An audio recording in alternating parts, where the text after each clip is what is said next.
ang bihag ng isang upuan. Tuusin, hindi lang naman kaming mga kontraktor ang nakikinabang dito. Marami din sa inyo, mga politiko, ang nagpapataba ng bulsa sa pangungurakot.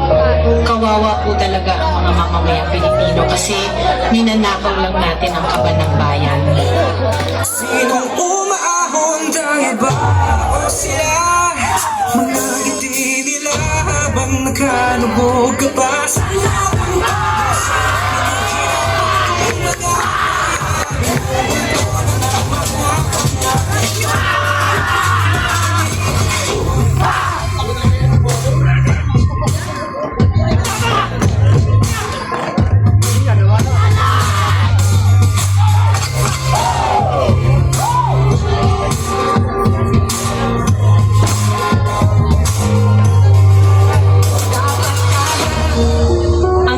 May hati-hati yan mula sa pinakamataas hanggang sa mga nasa gilid lang ng sistema.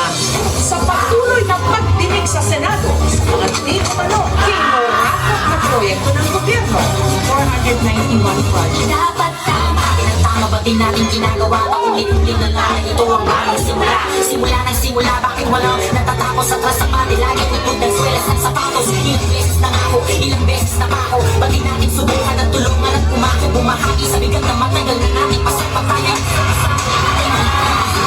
Ayos na bukas para sa ating mga anak. Unang hakbang ay piliin ang tamang nakatatak na pangalan sa pagluto. Huwag na tayong magpakuto na sa ating kapagyarihan. Huwag tayo magpumito.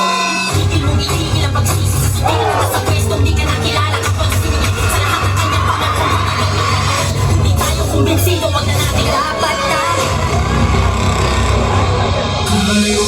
Huwag ninyong ipakita sa publiko na malinis kayo dahil sa bawat proyekto may kapalit na porsyento para sa inyong mga opisina.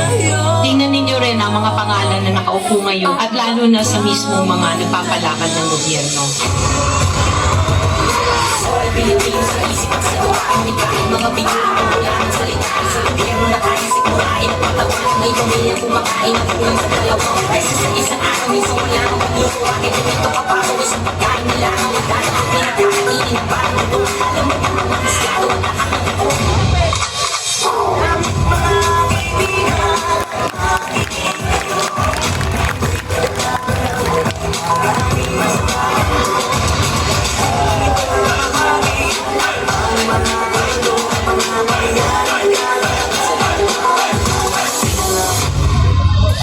Noong isang taong pa na isiwalat na may mga mali-maletang pera, codename basura, na i-deliver daw sa ilang mga politiko na naglalaman di mano ng hindi lang milyones, kundi bilyones ng kickback mula sa pondo dapat ng bayan.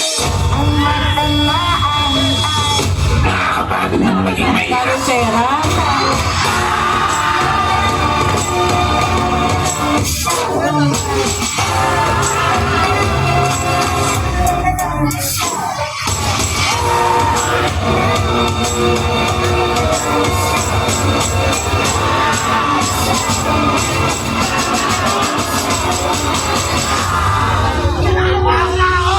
Pera ng taong bayan pero tayo ang nakikinabang. Hindi ba tayo nahiya? Ang mga mahihirap mas lalong naghihirap. Kaya tama na ang pangungurakot natin. Akala nyo ba